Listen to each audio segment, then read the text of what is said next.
Woke up quick at about noon. And a very good afternoon, or a good evening, or a good morning. Don't know when you're listening, but I appreciate you listening. Welcome into the podcast with Damian Barling. I am Damian Barling. If you're a subscriber, welcome back. Thank you so much. If this is your first time here, come on in, man. Get comfortable. The water's nice and warm. Rate and review the show over there on Apple Podcast if you're a subscriber through that service. No matter what service you're on, please rate and review the show, but particularly if you're on Apple Podcast, that's a really big deal right there, and you guys have been killing it with the Apple ratings. Those 5-star reviews are rolling in. We greatly appreciate it. Please keep that up. If you have an extra 90 seconds or so, leave a review as well. Really grateful for all of those that have come in. We've got a lot to talk about today. James Ham, our first guest here on the podcast. James Ham, Kings insider for NBC Sports. He's going to join us here a little bit later on. There's plenty to talk about as it pertains to the Sacramento Kings. Yesterday, just after the show went live for you, Harrison Barnes opted out of the final year of his deal with the Sacramento Kings, estimated at a value of $25 million. Actually, it's not estimated. That was the price of the contract, $25.1 million for Harrison Barnes. He has opted out of that deal in hopes of signing a long-term contract extension with either the Sacramento Kings or perhaps some other suitors out there. Now, what's weird about this is, and we're going to talk a whole lot about Harrison Barnes when James Ham joins us here in just a little bit, but what was interesting about this was the reaction by Sacramento Kings fans. When Barnes came over last season, I thought it was always assumed he was going to opt out of his deal. Like, we openly talked about it on the radio. Like, he'll come in.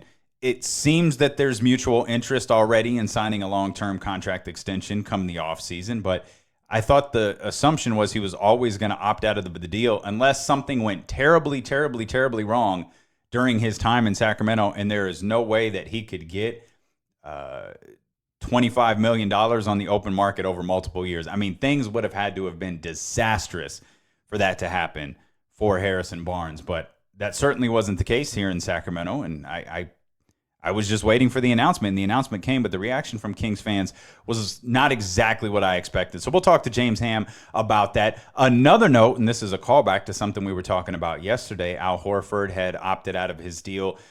He's not, actually, I shouldn't say he opted out. He's not going to exercise his player option for the $30.1 million owed to him by the Boston Celtics. He's going to enter the free agent market. And when we talked yesterday, we were under the belief, it had been reported, that the Celtics and Al Horford were going to work towards a long-term contract extension. He was going to remain with the Celtics, and the Celtics were going to go on to do whatever they were going to do, obviously, probably, likely, almost certainly, without Kyrie Irving. Well, that greatly changed yesterday afternoon as it was reported by Adrian Wojnarowski that the Celtics and Al Horford seemed to be pretty far apart on what they wanted to do in terms of a long-term deal. And from what it sounds like is Al Horford's not going to re-sign with the Boston Celtics. Now, this is my guess. And again, this is just a guess. He had $30 million guaranteed to him next season.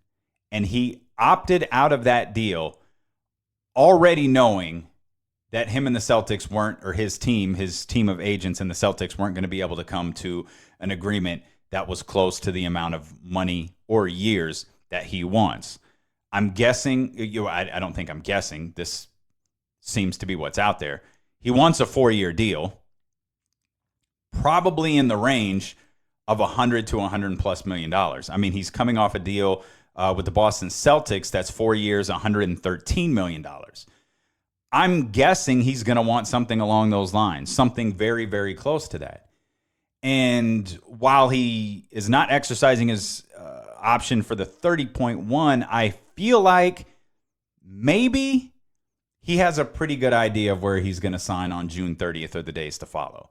I don't think you opt out of a deal that pays you that much, not knowing you're going to get a very healthy, likely 4-year contract from somebody. Now, this sparked up a lot of conversation surrounding the Sacramento Kings because we had heard from a number of people that the Kings are expected to be very aggressive when it comes to targeting a center in the upcoming free agency period. Al Horford, obviously a center, first ballot Hall of Good, 13.6 and 6.7 rebounds for the Boston Celtics last year. He is an 11-time All-Star. He's been in the pros for 12 years. He is an 11-time All-Star. So this sparked up a lot of conversation with Sacramento Kings fans. Is Al Horford the perfect fit for the Sacramento Kings? Would you, as a fan, be okay? And I always laugh a little bit when we talk about fans. Are you okay with paying ... Because to the best of my knowledge, I mean, I know I'm not putting in on Al's contract. I don't know if y'all got 5 on it or you're chipping in to the donation plate, but I'm not. I have no financial interest in any contract that Al Horford signs or Harrison Barnes signs or Tobias Harris or any other person that might come through the Sacramento Kings. I have no financial interest in it. But sometimes fans talk about it as, oh, man, we can't pay him that. We can't pay him that. Yeah, you can pay Al Horford $100 million. It's okay. You could do that. 1, because it's not your money. 2, the Kings have money. It's not going to handcuff them by any stretch of the imagination. It's not going to handcuff them this year. It's not going to handcuff them next year. They're going to be just fine. However, I don't think that the Sacramento Kings are on Al Horford's radar. As much improved as the Sacramento Kings were last year, and as fun as we believe that they are to watch, and as optimistic as the Sacramento Kings fan base is heading into next season, I don't think the Kings are on the radar of Al Horford. But I couldn't figure out, as I thought about this, who was. Because I think there's something to that stat I just gave you. I think there's something to the stat that Al Horford is an 11-time All-Star in his 12-year career. He's played his entire career in the Eastern Conference. He could go on to make All-Star game after All-Star game after All-Star game. He might not be able to do that out here in the West. He probably couldn't do that out in the West. But he could do it out there in the East.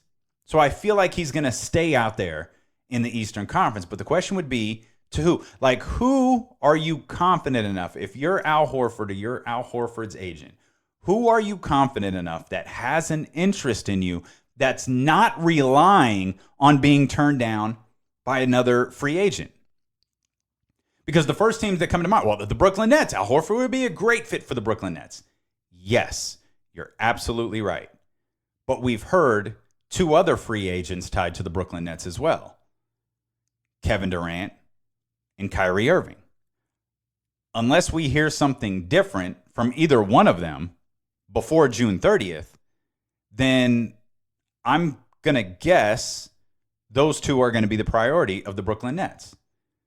Okay, the New York Knicks have cap availability. Yep. But they're tied, at least through the media, to 2 other free agents. Kyrie Irving and Kevin Durant. So unless we hear something before June 30th, I think that the New York Knicks' top 2 priorities are going to be Kyrie Irving and Kevin Durant. Now, where guys like Klay Thompson fall into this, where guys like Kawhi Leonard, and we're going to get to Kawhi Leonard here in just a minute, by the way, because Zach Lowe said something this morning that has just turned my whole world upside down. But those 2 teams have 2 other priorities. And both teams can't end up with Kyrie Irving. Both teams can't end up with Kevin Durant. So you have to navigate your meetings in a way in which you rank importance. Who is our number 1 target? Okay, it's Kyrie Irving. Who is our number 1 target? Okay, it's Kevin Durant. Are we willing to accept that Kevin Durant's not going to play next year? You've got to ask yourself all of these questions.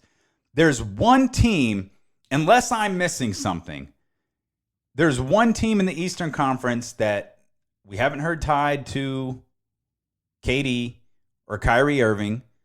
We haven't heard really tied to any free agent. As a matter of fact, they have a plethora of players on their roster headed into free agency. And in my mind, I feel like this is the perfect fit for Al Horford. And it's the Indiana Pacers. If there's a team out there that has given Al Horford's team the old wink, wink, like, yeah, come June 30th, we will absolutely negotiate a 4-year, $110, a 4-year, $115 million contract. Absolutely, we will do that. Wink, wink.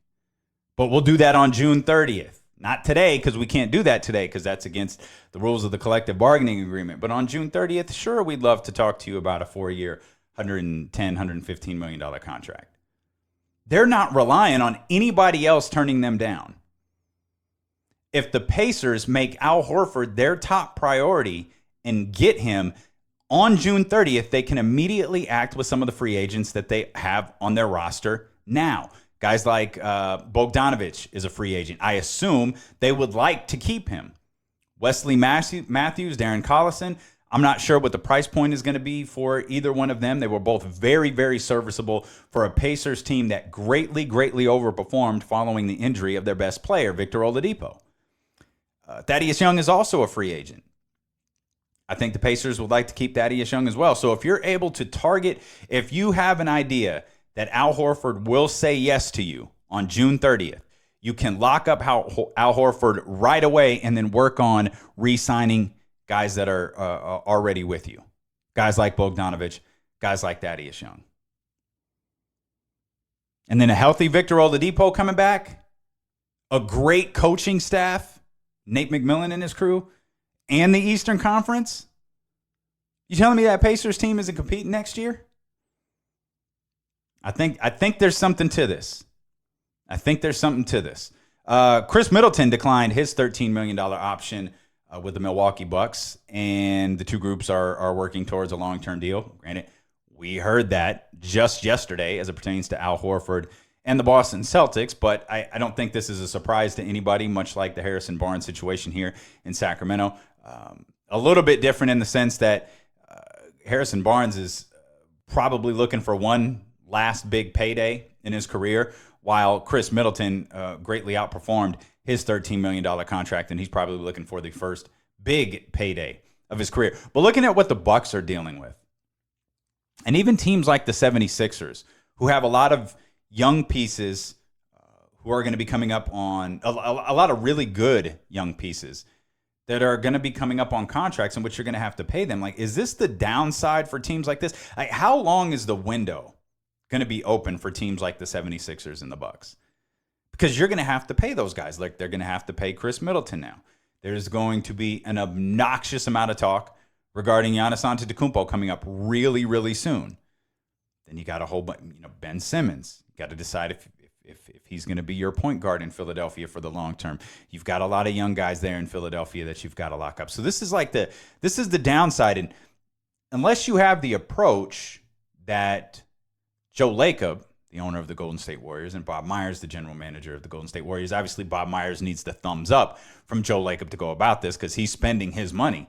You have to have the approach when you have a bunch of young, really, really good players already on your roster. As they start to roll off those bargain deals, you've got to make the decision, we're going over the cap. Not only are we going over the cap, we're probably going over the cap for 2 to 3 years, and we're entering that 2-to-1 ratio in terms of penalty dollars that we're going to have to pay.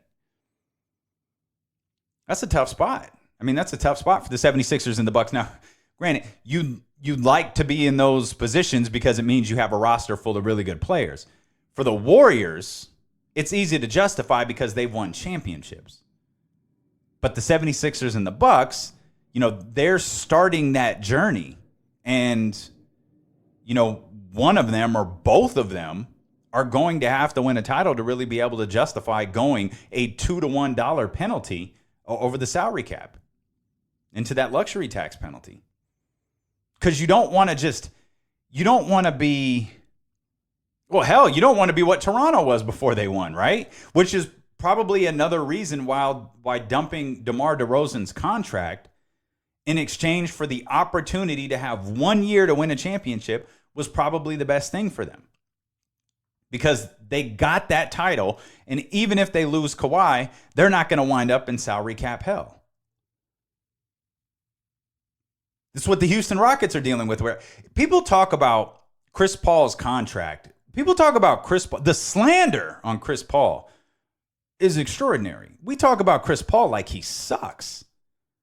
Like, some people talk about Chris Paul, but they relate it to his contract. Like, Chris Paul's due, was it 37, 41, and another 40-something over the course of the next 3 years. I get it, man. That's a lot of money, but that's the NBA. Like, that's the NBA today. Some people look at that. People talk about Chris Paul like he's garbage. Chris Paul is a first ballot Hall of Famer. Chris Paul is still good. Chris Paul, next to Patrick Beverley, they're 1 and 2 in terms of the best defending point guards in the NBA. Now, granted, that's not a position that defends a whole lot in the NBA. But still, when you talk about point guards who can defend, you're talking about Patrick Beverley and you're talking about Chris Paul. Why is Chris Paul talked about like he's a scrub? Well, because we relate it to the dollars that he is about to earn. And of course, we've already got news with Chris Paul. The Rockets, Vincent Goodwill of Yahoo Sports, after Tim McMahon of ESPN wrote a story about what a disaster the Houston Rockets are, and Daryl Morey goes on to Golic and Wingo, also an ESPN entity, and says, nope, this is all nonsense. We get another story that further stamps everything Tim McMahon wrote about from Vincent Goodwill, and they use terms like unsalvageable. The relationship between James Harden and Chris Paul, it's unsalvageable. Say Paul went to the Rockets management and demanded a trade, and Harden went to management and said it's him or me after they lost to the Golden State Warriors this year. Also, according to the report from Yahoo, they went nearly 2 months without speaking to each other during the season. That's fantastic. Didn't Kyrie do that once? Did Kyrie do that in Cleveland? Maybe, I don't think it was for 2 months. Maybe it was for a couple weeks where Kyrie just wasn't talking to anybody. That's funny. You like two grown men, and you've got to work together for a common goal, just not talking to each other for 2 months. I had a coworker I didn't talk to for 2 years, but I didn't really have to. It's a whole lot different when you guys are together every single day and you have to work together every single day. And your success is going to influence the other person's success. A source told Yahoo Sports there's no respect at all on either side. They need to get away from one another. Chris doesn't respect James standing in the league, and James doesn't respect the work Chris has put into this point.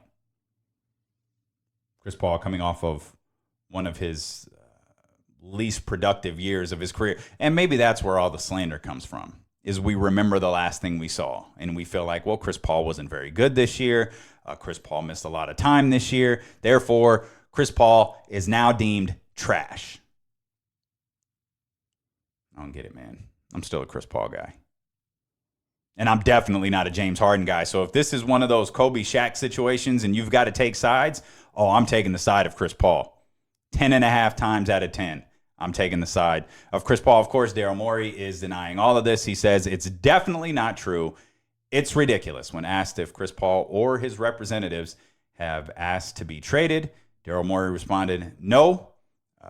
Can you convey my disdain and my no? It's so annoying at this point. We know the feeling, Daryl. We've known the feeling. He follows up with, I talked to Chris since we were eliminated by the Warriors for sure. Myself, Mike D'Antoni, James Harden. By the way, I'll finish that quote in a second. What's going on with Mike D'Antoni? Remember when they said, okay, we're not negotiating anymore. He's going to enter the last year of his contract, and we'll figure it out. We'll try to figure it out during the season. Whatever we have to do, it's done. And then another report comes out a couple of days later that everybody flew to Mike D'Antoni's place. I think it was in West Virginia or something like that, and they all met together, and it was all good, and a deal is imminent. It was like last weekend. Did I miss it? Did Mike D'Antoni sign a deal and I missed it? Anyways, to finish the quote from Daryl Morey. Myself, Mike D'Antoni, James Harden are all super competitive, all frustrated. We were eliminated from the playoffs, all want to get over that hump. That leads to a lot of competitive fire. I think I saw some competitive fire in a Little League game. I posted that video on Twitter for some of you. That leads to a lot of competitive fire. All of it is normal.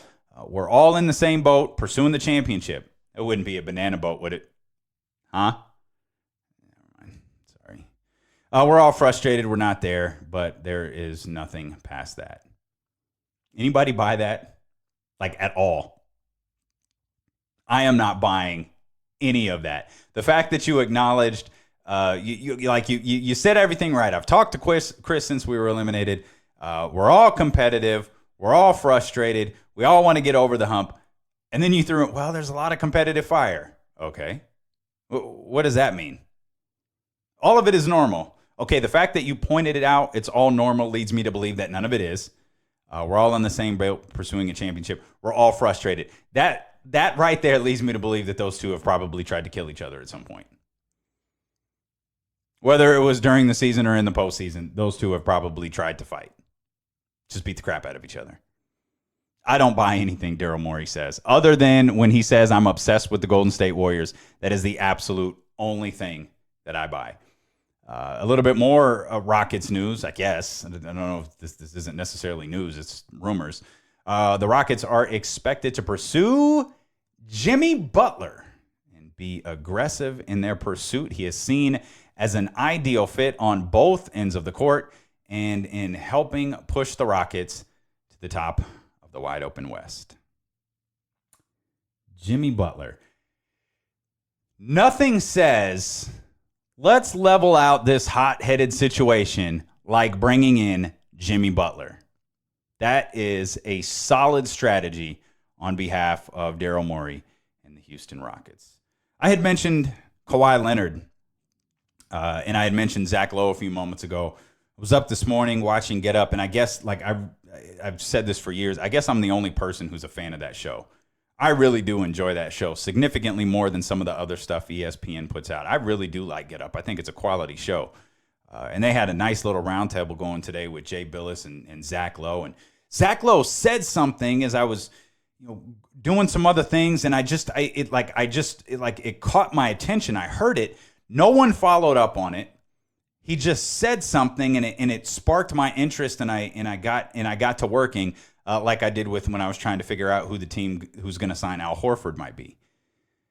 Zach Lowe said that the battle for Kawhi Leonard remains between Toronto and the Los Angeles Clippers, which is great. And if you're not familiar, I've said forever, I absolutely believe, since last Summer League, I believe Kawhi Leonard is going to be a member of the Los Angeles Clippers no matter what Toronto does. I thought that when they entered the finals. I thought that 10 seconds after they won the NBA Finals. I thought it when the crowd was chanting 5 more years and when he was hugging Kyle Lowry and he was doing his laugh on the stage. I am of the belief that Kawhi Leonard is going to sign with the Los Angeles Clippers. But then Zach Lowe said there is a credible third team very much in the mix. And that was it. Mike Greenberg kept the conversation going. He didn't follow up on that. Now, I'm guessing they probably talked about it before the show. Maybe he divulged privately who that team was, but wasn't comfortable enough to say it on the air because he wasn't sure. Maybe he was told about it on background, whatever. But they moved on from that point really quick. So I started to look at that, like, who is the third? Like, I started feeling like remember when the NWO formed in 1996 and Hall and Nash were in WCW and we were trying to figure out who the third man was for that team at Bash at the Beach? That is what I felt like all morning. Toronto, Los Angeles. Who is the third team? I don't believe Damon Jones for 2 seconds when he says it's the Los Angeles Lakers. I understand Damon Jones is a coach. I understand he is incredibly connected to the NBA. I understand that he is incredibly connected to Rich Paul and LeBron James. I do not believe Kawhi Leonard is entertaining the Los Angeles Lakers at all. Maybe Kawhi Leonard's people told the Los Angeles Lakers they'd be happy to entertain him, but I absolutely do not believe that is even remotely possible. So who is the team? I think I figured it out. If there really is a third team in the mix for Kawhi Leonard, and I know I'm totally overreacting to a throwaway line from Zach Lowe on a morning talk show, but if there is a third team to add to the mix to Toronto and Los Angeles, the Los Angeles Clippers, I don't think it's the Lakers. I think it's the Boston Celtics. Tell me that doesn't make perfect sense. Tell me that doesn't create another team where Kawhi Leonard is walking into the NBA Finals next year. Still got Tatum. You still got Brown. You still got Gordon Hayward. You got to decide what you're going to do with Terry Rozier. And if Terry Rozier wants to be around the Boston Celtics, if he wants to come off the bench or he wants to do whatever. Obviously, Kyrie Irving is gone, so maybe that opens the door up a little bit more for him. And then you bring in Kawhi Leonard to work along with Brad Stevens. Danny Ainge is a very, very aggressive general manager. Tell me where the hole is in my scenario, because if Kyrie is gone and now Horford is gone, you've got money. You absolutely have enough money in that situation. Why not Kawhi? Somebody, please point out the flaw in this thinking, because it has been running through my brain since about 6:15 this morning. Where is the flaw in my thinking? If there is a third team in this Kawhi Leonard mix, who's a better fit for Kawhi Leonard than the Boston Celtics? 916-888-5898. That is our 24/7 text line. You can hit us up anytime you want to. 916-888-5898. Again, day or night, whenever you're listening to the pod, just shoot us a note. Let us know what you're thinking about it. You can also connect across all social media platforms. Search Damian Barling on Facebook. Hit the like button there. We've got conversations going on all throughout the day. Posting articles all throughout the day over on Facebook, Twitter as well, at Damian Barling, and Instagram as well, at Damian Barling. So search us out there. Some more news that came about. James Ham, by the way, is going to join us here in just a little bit. I'm so used to, like in radio, you got to tease what's ahead, right? Because you got to get people to stick around, because you got commercial breaks and you got to do all this other stuff. And I'm still so in that mode where I'm like, oh, don't forget James Ham is coming up. Whereas if you really wanted to hear James Ham, you probably just fast forwarded through all of this talk and went straight to James Ham. But I still, in my head, think I'm a radio show host. I know I got to let it go. I can't let it go. Some news coming out of the Los Angeles Lakers camp yesterday that just reeks of desperation, which is fun, particularly for Kings fans. The Los Angeles Lakers are trying to reshape the parameters of the Anthony Davis trade by acquiring multiple second-round picks. They want to do that so they can include those second-round picks into the trade, which would free up the needed $5 million and some change as part of this deal that would allow them the ability to sign a max player come June 30th. Now, I thought, hey, I know a team that has 3 second-round picks. I know a team that has 3 second-round picks. How desperate are you to buy those picks? Because just throwing some money at us isn't going to move us. Like, we've got money. What if there's a player on your roster?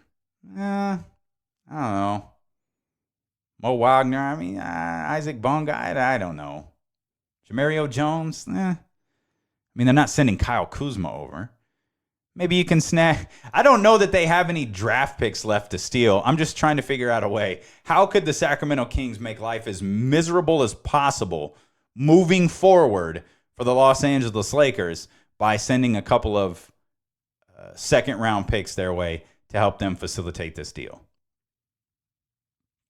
No, just throwing it out there, or the Kings can just kind of string them along. Like, yeah, we'll think about it.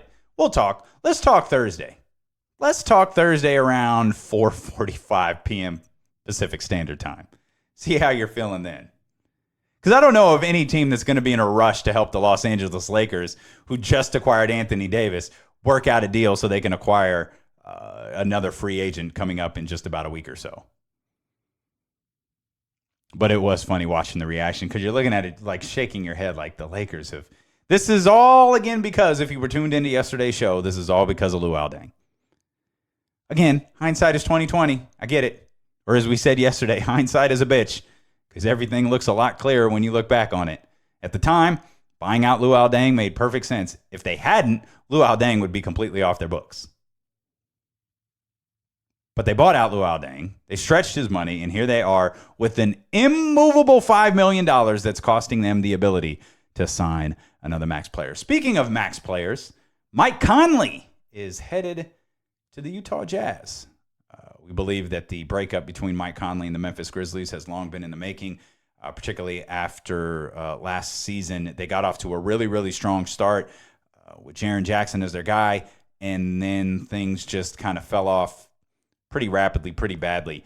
And as February rolled around, we had heard Mike Conley was going to be out there, as was Marc Gasol. Obviously, Marc Gasol won himself a championship. Mike Conley, he is headed to the Utah Jazz. The Jazz are sending Jay Crowder, Kyle Korver, and Grayson Allen, along with the 23rd pick in the draft tomorrow night. It seems like a good deal all around, although it seems like Jay Crowder. Wasn't Jay Crowder really good in Boston? I mean, not great. But wasn't he a player that you'd really like to have on your roster? He's been moved from Boston to Cleveland, now to Utah, now to Memphis. Man, I thought Crowder's. I feel like Crowder's a solid NBA player.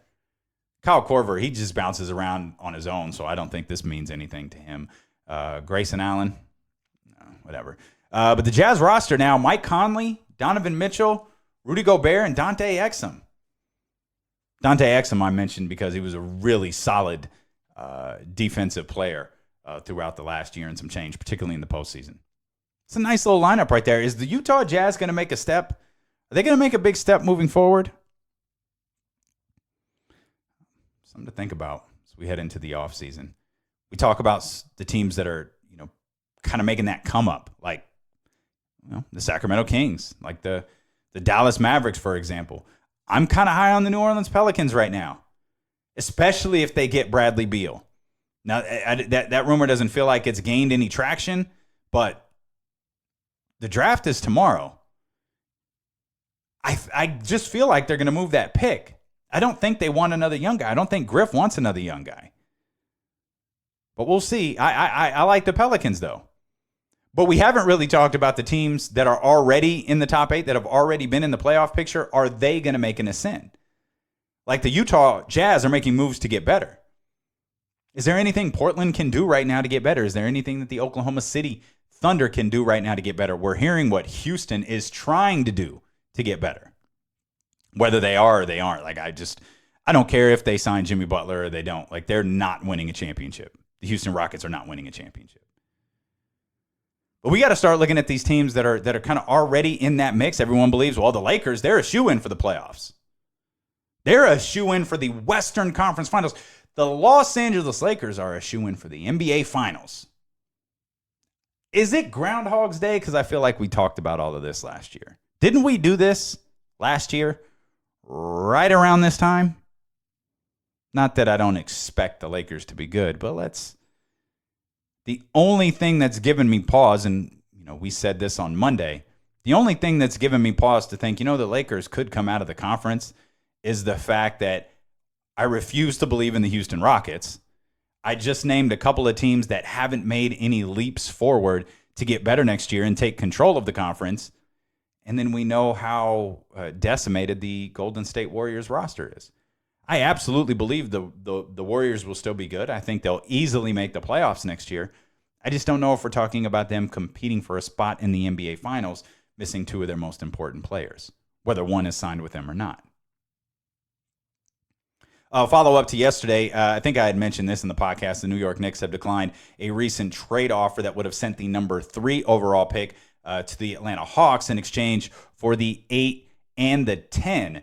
So it looks like the Atlanta Hawks are trying to do some moving here, and they're trying to use those number 8 and number 10 picks as leverage. The belief is R.J. Barrett's name is going to be called by the New York Knicks on Thursday when they are called up. New Orleans is also considering the possibility of trading out of that number 4 pick with Atlanta for the number 8 and the number 10. I think we mentioned that as well, though. Again, Griff's got a lot of young assets coming his way in the future. I think that pick, or if he moves back, that 8 and the 10 has to be leveraged for something else.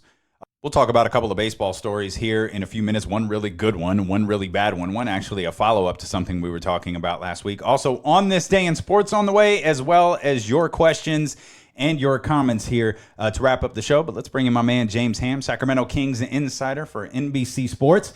James, Harrison Barnes opted out of the final year of his deal yesterday, worth $25.1 million. The reaction to this from Sacramento Kings fans has been a bit surprising to me. This was expected, wasn't it? To be honest with you, I think it is.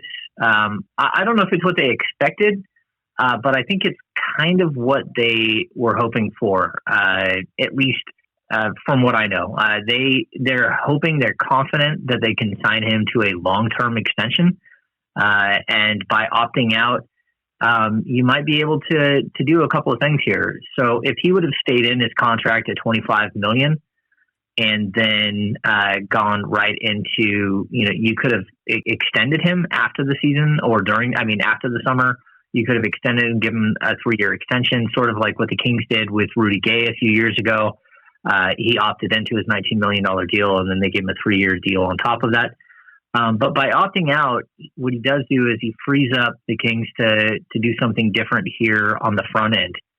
Maybe he takes a few million less in the short term for 4 years of stability and saves the Kings, $5 or $6 or $7 million on their 2019-20 salary cap, and so they can be even more aggressive in the free agent pool, which is coming up on June 20th and June 30th. Yeah. Do they have a target? I mean, I want to get back to Harrison here in just a minute, but you talked about being able to be more aggressive when free agency opens on June 30th. Do they have, a target that they're going for, or maybe a big board of free agents that front office is going to be working with? Yeah, of course. Every team has a big board. Now, who's on that big board is interesting. I don't think we fully know. I do know that Nikola Vucevic is not on that board, which was a surprise to me. I was able to get some insider information there that they are not interested. While they have a lot of respect for him as a player and think he's a good player, they're not trying to assemble a Serbian, Olympic team here. They're trying to build something. I think he's Serbian or Montenegrin, although he was born in Switzerland, I believe. But they're looking to do something different, and I don't know if that means a guy like Dwayne Dedmon or a guy like DeAndre Jordan, or maybe really mixing it up and going for someone big like a Tobias Harris and sliding Marvin Bagley over to the 5. I just think the Kings, the way that their front line is built with Harrison Barnes, with Marvin Bagley, with Harry Giles coming off the bench, I think you have plenty of different pieces there. If you find a really nice small forward, you can slide Harrison to the 4, Marvin to the 5. If you find a really nice 5, Marvin is your 4, Harrison's your 3. I think you have all kinds of flexibility here. Although, again, they need to sign Harrison Barnes back. That should be priority number 1 at this point. A name we were talking about on yesterday's podcast was Julius Randle. He's not going back to New Orleans. He was a guy I was really high on headed into the season that just ended. Now with Willie Cauley-Stein's future in question, what do you think about Julius Randle as an addition to the Sacramento Kings? I like him a lot, but for me, Julius Randle, while I think you can pay Julius Randle a lot of money, and I think he would earn every penny, he kind of, to me, feels like a really, really good third big, like a guy who could get you 20 points and 8 rebounds, but coming off the bench as his primary job. I'm not sure that he fits next to Marvin Bagley as a, frontline starting 5. I think he plays better against your second line guys, and he's slightly undersized as a 5, and I'm not sure that he's the best option as a 4. I like him a lot. I think he's young. He fits the player arc of the Sacramento Kings. But overall, I just don't know how he would fit into what they're trying to build. And maybe he does. Maybe he's the guy that, Luke Walton loves and can't wait to get his hands on and has asked for Vlade to go out and get. But I also think that there are other rim runner type players that the Kings are going to look at. And you want to make sure that you don't just have a spot open for Marvin Bagley, but you have as many touches as possible for Marvin, for De'Aaron Fox, for Buddy Hield, even for a guy, if you do, land Harrison Barnes back, a guy like Harrison Barnes, you're going to need touches for those guys. And adding another guy who likes to shoot 15 times a game it isn't going to be an easy pool. That's why I think you're seeing a larger focus on guys like Dedmon, guys like DeAndre Jordan. And the most polarizing player in a Kings uniform all year long is Willie Cauley-Stein. Two-part question here, which is horrible journalistic approach on my part. Do you think Willie Cauley-Stein is back with the Sacramento Kings? If not, do you think he has suitors out there? Man, it's tough. Do I think he has suitors? I think, you know what, there's going to be someone who's going to be willing to pay Willie Cauley-Stein. Nowhere near what they thought he might be able to get, but I certainly think that there's going to be someone who says, okay, you know, this guy's worth a mid-level, and a mid-level exemption now in this coming season is huge. I think it's over $9 million for this coming season. So even good teams that are at the cap or over the cap, they still, you know, most of them get mid-level exemptions, and they can go out and add a piece like for Willie Cauley-Stein. Now the question is, does it make sense for the Kings just to let that happen? And he has a $6.3 million qualifying offer, but on top of that, he has a cap hold which is over $14 million. So if you had an idea that you could sign Willie really quickly, that's one thing. Or if you had an idea that he was going to get an offer and you could make a decision, yes or no, very quickly, again, that makes sense. But what the Kings don't want to do is tie up that cap hold money. They can always rescind a qualifying offer after they give it. But you want to have maximum flexibility coming into the offseason. So I think in a perfect world, Willie finds the team that pays him, and the Kings wish him well. And I think that's the perfect world for Willie. I think a more reasonable or realistic world is that Willie Cauley-Stein doesn't get the massive offer that he's thinking he's going to get, that he gets more like a 3-year 21 or a 3-year 24 million contract offer sheet. And then it becomes a really difficult thing for the Kings. Do they opt to keep him? Do they not opt to keep him and just rescind the qualifying offer? Or let him go sign with someone else?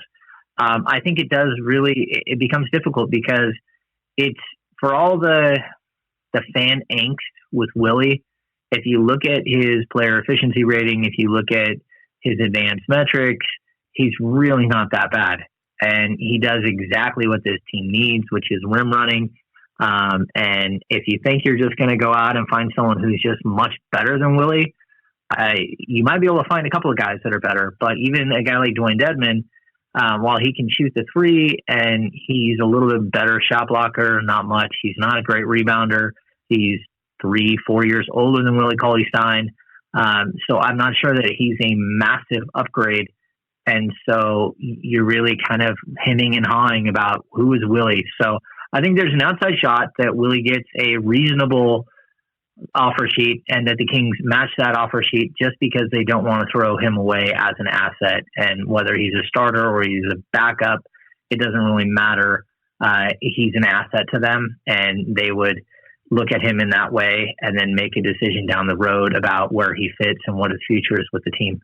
I'm glad you mentioned that part, James, about coming off the bench. Is that the ideal scenario for the Sacramento Kings? Because you mentioned the perfect world for Willie Cauley-Stein. Would the perfect world for the Sacramento Kings be, hey, we can bring Willie back here at a very reasonable price, and he would be one of our first guys off the bench? You know, I think that would be a consideration if Harry Giles was ready to be the starter and ready to play 30-plus minutes a game and be sort of your go-to guy. I think the injury history followed by the injury late in the season to Harry, and just the fact that it took him a while to kind of get his sea legs, I mean, that kind of makes you hesitate. Like, I know that they love Harry, and I know the fans love Harry, but at the same time, is anyone willing to walk in the season that means so much to the team? This is the year where they think that they've had their building year and they're ready to excel and take off and be a playoff contender. Is this a year that you risk that by putting someone who might not be ready to take a full-time job in that position? So if Harry was ready and Willie was your backup, that's one thing. But if Harry's not ready, and if the primary focus for this team or one of their priorities for free agency, which I know it to be, is to improve the center position, then what does that mean for Harry Giles? And that usually, for me, it means that he's probably going to be your backup center coming into the season. You still have Bielitsa.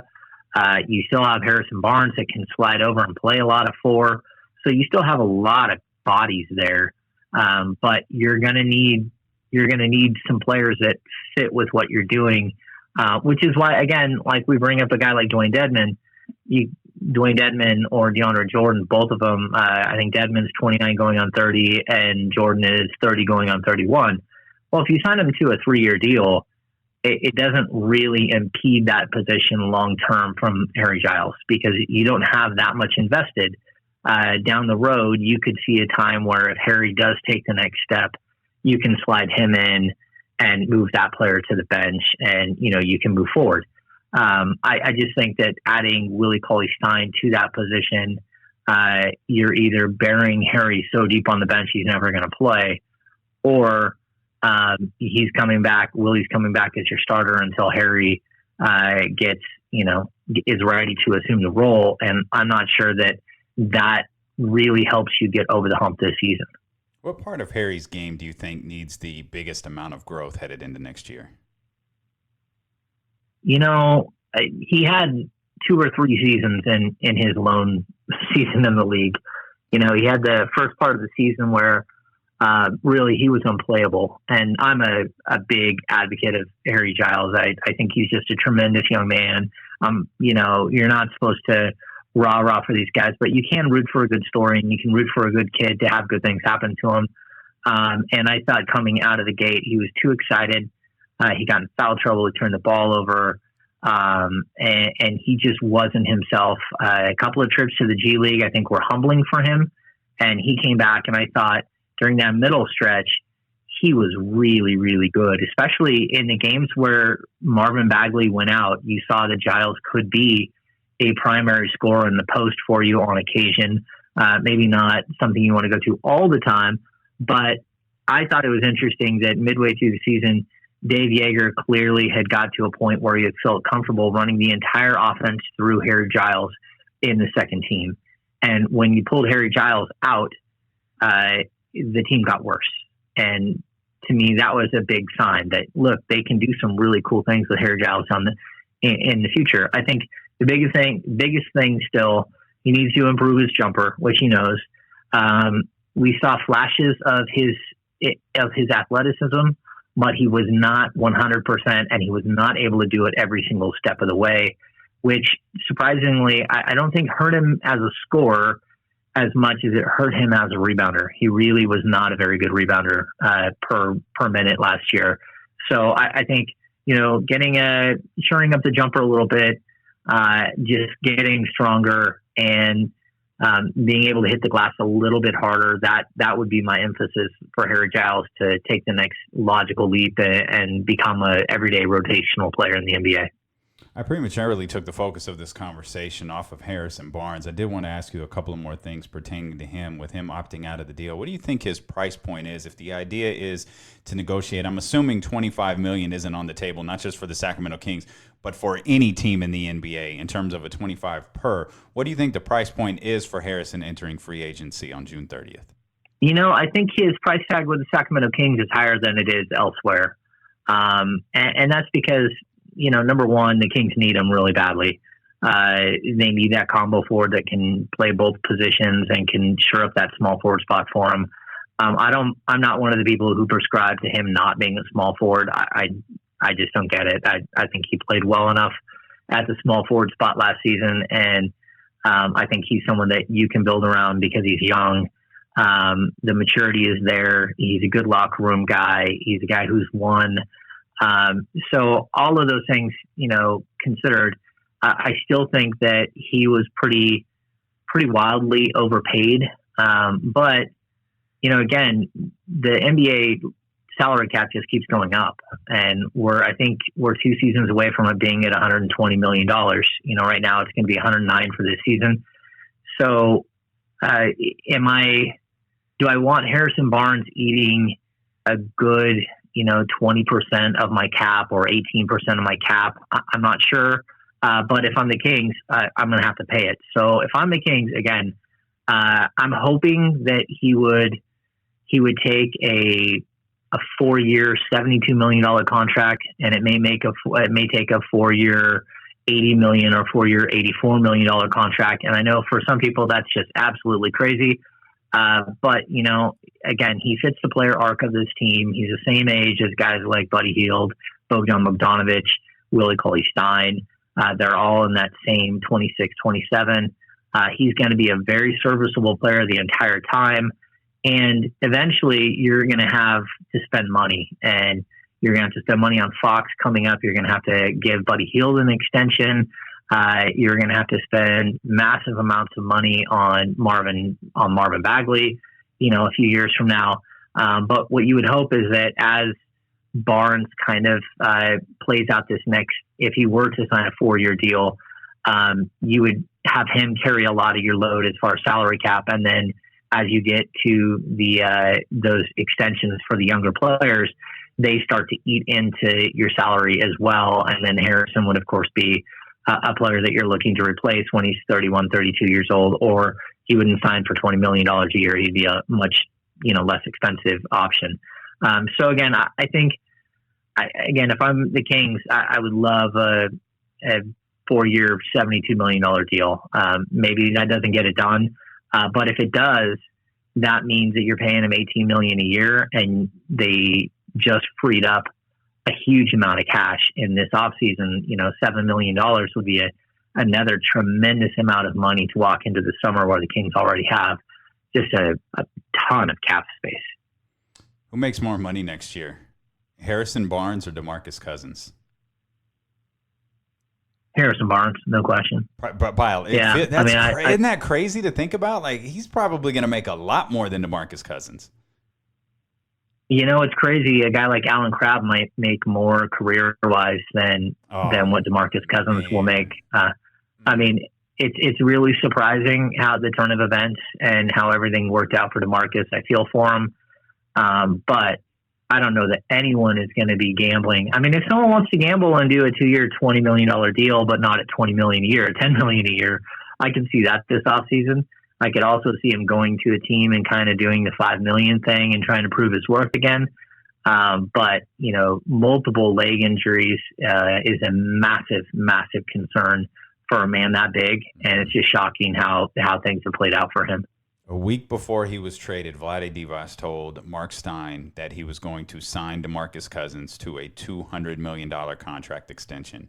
Since then, he has lost virtually, he's lost all but $5 million of that.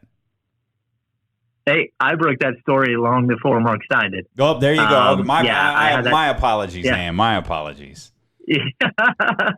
I had that story before, and in hindsight, you end up looking like you reported something incorrectly, and that's not the case. No. The Kings were down really, really far down one path, enough that they did not, when I went to them with the story to confirm, they said, good get. They did not say, no, that's not happening.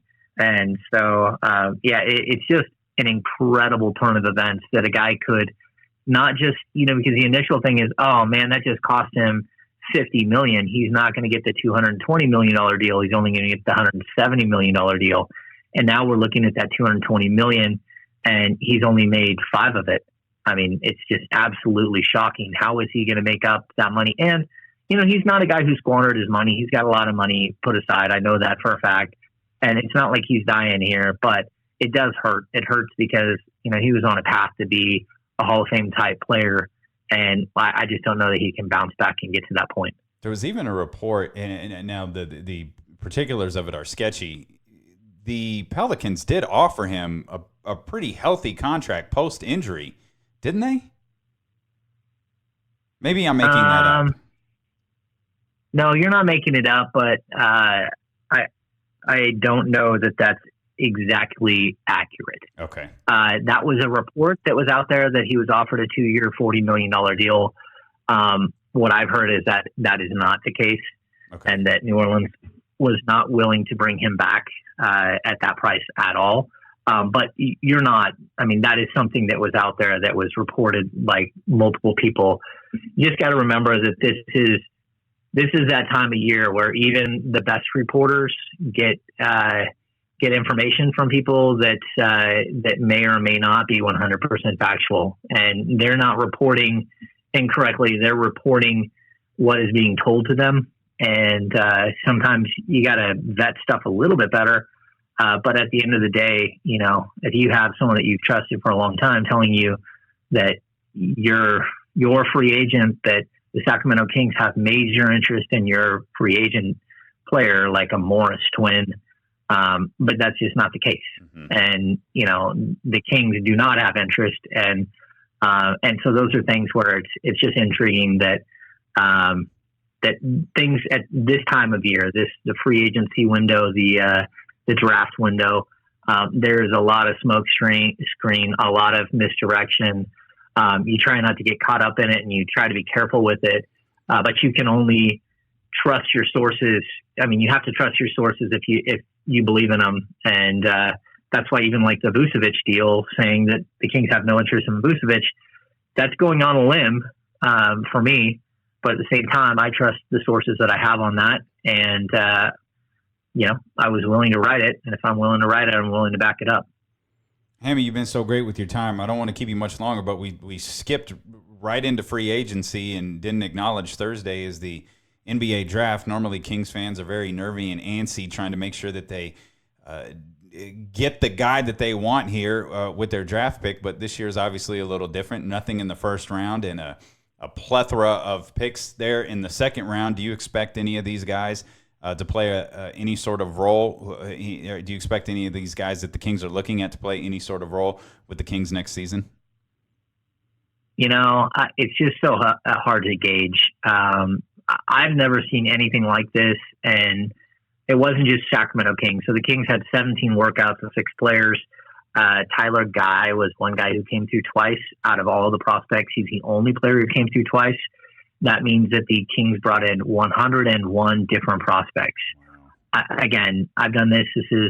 I just finished my 9th season. I'm going on year 10. I've covered the draft extensively. I've never seen just this sheer volume of prospects being brought through. The Kings have done everything in their power to turn over every stone possible. But here's the kicker. They could have done all this work and either trade those picks, sell those picks, or draft someone who falls that you didn't expect to fall, or that wouldn't come work out for you because they thought they were going to go higher than they did, and their agents led them astray. So I just don't think you have any idea what the Kings are going to get at 40, at 47, and at 60. They do have their two-way contracts that they can use on second-round picks, but it's really tough to keep 3 second-round picks on a roster. So I don't think that all 3 of them will make the team. I doubt the Kings draft all 3 of them. Look, the Kings have 4 second-round picks next year, and they have 3 the year after that. They have 10 second-round picks over the next 3 years. And if the G League was set up like true minor league baseball is, where you have an A, a double A, a triple A, or you have rights to all these players, that would be spectacular. And I think the NBA should expand the G League so they have more roster spots that are team-owned roster spots, and guys that are part of a system. But this is going to be really tough for any of these guys to play meaningful minutes, especially when you look at all of the young players the Kings already have. So you got to stumble on somebody that can help you with one specific aspect of the game. And whether that's a shot blocker, or whether that's a three-point specialist, or whether that's a long wing that can, be a brawler and play defense on the perimeter, you need one NBA quality skill. And if the Kings can find that in 1 or 2 of these guys, that would be pretty spectacular. Ham, you're the best, my man. You are the first guest here on the podcast, so we're going to put a plaque up here for you in the studio, and hopefully we can talk a lot more moving forward.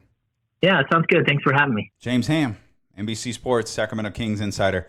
Great to talk to Ham, as always. A lot to take away from that. What a week coming up, a week and a half coming up for the Sacramento Kings, with the draft obviously tomorrow night, and then free agency coming up on June 30th. You just heard him lay out the priorities there in terms of Harrison Barnes and the other guys that are out there on the market. So we'll see where things go with them. Obviously, that's going to be a focal point here. The podcast coming up in the upcoming days. We'll have a nice little draft preview for tomorrow. You heard him mention there in the conversation, 101 players came to work out.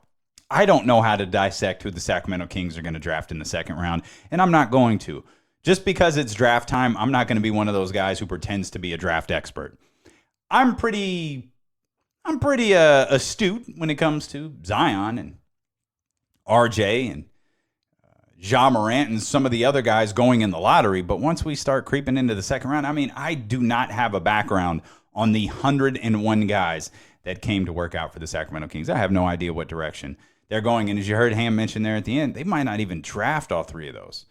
They may be looking to move those. Or, hello, Los Angeles, they may be looking to sell some of them as well. So we'll follow that, particularly tomorrow night when the NBA draft rolls around. A couple of other stories to wrap us up here. Max Scherzer, he broke his nose while practicing bunting. Okay. He's expected to pitch tonight, by the way. The Chicago White Sox, they deserve a nice round of applause here as they announced they're going to extend the safety netting down the first and third base sides. Not only are they going to extend the safety netting down the first and third base sides, they're going to do it this summer. They're not talking logistics. They're not talking about complications. They are stepping up right now to ensure the safety of their fans. Good for them. The first thing I thought of when I saw this story from the Chicago White Sox, one, was the overwhelming response we got to the story when we first talked about it a couple of weeks ago. But two, why is this a team decision now? Why hasn't Major League Baseball stepped in and said, hey, let's do this? When teams like the Chicago White Sox come forward and say, this is what we're going to do, and we're not waiting till the offseason, we're going to do it this summer. How come they're able to make that determination, but Rob Manfred isn't? Rob Manfred right now, it feels like, is catering to such a small portion of the baseball crowd. They're catering to the people who sit on the first base line, 80 some odd home games of a regular season. He's catering to such a small group instead of ensuring the safety of everybody. Oh, well, you keep hearing the argument from, well, you're not going to be able to catch as many foul balls. That is the stupidest freaking argument I've ever heard. And I believe trying to catch foul balls at baseball games is the stupidest thing that exists in sports. Because they're not kids. It's not like when a ball player is fields the third out of the inning, turns, looks for a kid in the stands and throws the ball to him. It's always the jerk off collector who's fallen over, 3 old ladies, 4 kids, and 2 infants to get a freaking baseball. It's never kids who are going, oh, I got to get the ball. There's never highlights on SportsCenter of kids catching foul balls. They're grown-ass men. Okay, dear grown-ass men who catch baseballs at baseball games. We're going to put up a safety netting to protect everybody else. And if you don't like it, sit your ass at home. Drink your own beer and don't drink ours. Come on, Rob Manfred. I gave you a pass there for a little while. I gave you a pass for been like 2 weeks. You should have stepped up and said something by now. I know you're hoping this story goes away, but it's not. Good for the Chicago White Sox for stepping out there and getting something done this season. Giants didn't score any runs yesterday. Hey, the A's did, though. They scored quite a bit. 16 to be exact. They beat the Baltimore Orioles 16-2. I had mentioned Christian Yelich yesterday. He had the longest active hitting streak in Major League Baseball. Marcus Semien, he extended his career-high hitting streak and is tied the longest in the majors with Yelich for 15 games. Boy, that record is in danger. Minnesota also walked off the Boston Red Sox in 17 innings. On this date in sports, the Chicago Bulls in 1984 drafted one Michael Jeffrey Jordan behind Akeem Olajuwon and Sam Bowie. The top 4 picks in that draft: Akeem Olajuwon, Sam Bowie, Michael Jordan, Sam Perkins, and Charles Barkley. It is that draft that brought the lowdown. One of its greatest moments, or one of its greatest figures, I should say, is for some reason I was looking up this draft to see who else was in it. And I can't explain why. I just was. And it's when it was there, I stumbled upon a pick. I believe it was 22nd. The now infamous Devin Durant. So really, on this day in sports, Devin Durant was selected in the 1984 NBA draft. It was also on this day in 2016. Iguodala to Curry, back to Iguodala, up for the layup. Oh, blocked by James. LeBron James with the rejection. Irving and Curry, one-on-one. Irving puts it up. It's good. Kyrie Irving from downtown. And the Cavaliers by 3. Puts up a 3. Won't go. Rebound tip taken by Spades. Final seconds. It's over. It's over. Cleveland is a city of champions once again. The Cavaliers are NBA champions. Cleveland's long sports nightmare has ended. The drought is over. I poured my heart, my blood, my sweat, my tears to this game, and Cleveland, this is for you. Oh! I know how famous that moment is. The Cleveland, this is for you. That is so bad. Like, it's the only thing worse in terms of championship celebrations. The only thing worse than Cleveland, this is for you, is Anything Is Possible by Kevin Garnett. It is so cheesy and so, it's just bad. Like, and what was the rumor that it was supposed to be it was supposed to be an Adidas ad, but he messed up the line? Like, I don't know if there is any truth to that at all, but I choose to believe that it is, because anything is possible. It's like, that's what was running through your mind in that moment.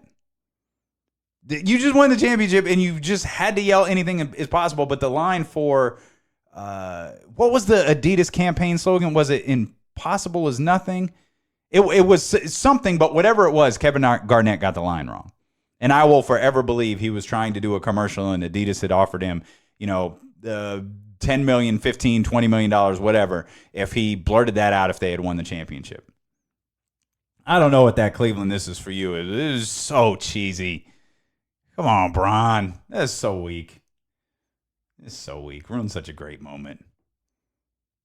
3 years ago, the Cleveland Cavaliers won the 2016 NBA championship, and here we are in 2019, and LeBron James plays for the Los Angeles Lakers. So there's another case of there you have it. Let's get to your comments and questions that we try to do each and every single day. You can connect on the text line 24/7, no matter what time you are listening to this. Connect with us at 916-888-5898. That is 916-888-5898. Social media as well, at Twitter, at Instagram. It's Damian Barling. Also search Damian Barling on Facebook. Like that page. We've got a number of discussions going on throughout the day, so check it regularly. My man Will says, hey, Damian, what are your thoughts on the Kings bringing back Amon Shumpert for a small bench role? I see a lot of social media interaction between him and the other guys. I assume when he says that, he means the other guys on the Sacramento Kings. I love Shump. I love Shump time here. He was a really, really fun guy to interview when we had that sports fest out in the park when it was 147 degrees outside. I like Shump. Kings fans talked a lot about the swagger that he had, a lot of the attitude that he brought to the Sacramento Kings. Obviously, Kings fans were very aware of De'Aaron Fox's displeasure when he left. I'm a Shump guy. I don't know that the Sacramento Kings are particularly what he is looking for, but I'm down for that. If all sides agree to it, absolutely. I'm 100% down for the return of Amon Shumpert. Another one here from my man JH. Do you believe Harrison Barnes and his camp will be testing the free agency waters, or are they strictly working to get a long-term contract done with the Kings? Yeah, we've tried to address this a little bit. I think the idea is a little bit of both. They're going to test the market, but my belief is, as we talked about with James Ham just a few moments ago, the Kings want him back, and the Kings can probably pay him and would be willing to pay him a little bit more than another team out there. There have been a lot of conversations about, social media conversations about Harrison Barnes' potential return to Golden State. I don't think that doesn't work. Because even if Kevin Durant doesn't re-sign, that doesn't mean that the Golden State Warriors have a ton of money to go sign free agents. Unless he wants to go back to Golden State and sign for nothing, then of course they're in play. But if I don't think that's the goal of I don't think that's the goal of Harrison Barnes here. I think the goal of Harrison Barnes here is to get one last well-paying deal. And I think we're talking in the range, again, to follow up on some things Ham said a few moments ago, 4 years, $80 million, somewhere along those lines. I threw this question out on Instagram to see, get a gauge for what Kings fans were thinking of a potential signing of I keep saying Amon Shumpert, I'm sorry, for a potential signing of Harrison Barnes versus a potential signing of Al Horford. The idea was 4 years, $80 million for Harrison Barnes, and 4 years, $100 million for Al Horford. Who would Sacramento Kings fans rather have? Based on my very scientific survey here on Instagram and Facebook, the response has been overwhelmingly for Harrison Barnes. And I think part of that is because we've seen Harrison Barnes in the Sacramento Kings system. We know that he can be very effective. We know that barring great improvements or a significant free agent signing, that Harrison Barnes is probably the best defender in a Sacramento Kings uniform as well. So keep those questions coming. We love to hear from you each and every single day. 916-888-5898. Again, it does not matter when you're listening to this show. Just shoot us a text if you got anything on your mind. If you haven't subscribed yet, please become a subscriber. We drop a new show every single weekday, Monday through Friday. Each show post before 12 o'clock. No matter what, we make sure we get the show up for you. If you have a few minutes, despite me fumbling through some names and some words today, if you think the show is worth a 5-star review and you haven't reviewed us yet, please do that, particularly on Apple Podcasts. It's a really big deal on Apple Podcasts. Hit those 5 stars. It takes literally a split second. If you have an extra, 60 to 90 seconds in your life, write a short little review. Many of you have done that, and I'm greatly, greatly appreciative to it. Please keep those coming. We're only in the 3rd week of the podcast with Damian Barling, so we're going to continue to grow this. Want to thank James Ham one more time for being the first guest here on the podcast. Hopefully the first of many. The NBA draft is tomorrow, depending on when you're listening to this. We'll have a full preview of that, and if the last few days are any indications, there's going to be a lot happening in the NBA. So we will be back tomorrow. Become a subscriber. Don't miss an episode. We will see you tomorrow on the podcast with Damian Barling.